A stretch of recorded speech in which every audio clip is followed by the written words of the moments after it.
पाकिस्तानको जस्तो ठाउँ जस्तो होइन कहाँ फसेको लाग्यो नि यार 4 रात त मजाले सुत्दा पनि सुत्दैन एक डर दोस्रोको खटाइ त्यसो कुरो अब त्यही त हो नि समाज त्यही हुल कस्तो हुने हो अब निर्वाचन भन मेन गेटमा राख्थे फेरि म जस्तो मान्छेले मेन गेटमा राखिदिएको भने सक्दैन अब चेक गर्छु चिलिम भेट्छु बुढाहरूको चिलिम पुरी भेट्छु माछाले चक्कु सक्कु सबै छ कतै निकाल्नु त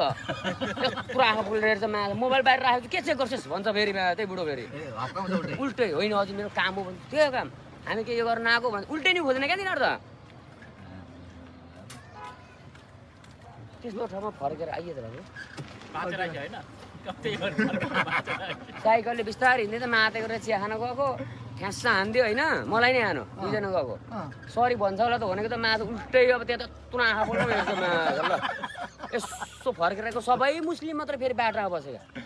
अनि सरी है मैले नि गल्ती गरेँ म हिँड्ने मिस्टेक भयो भनेर हिँडेँ अब बस्नु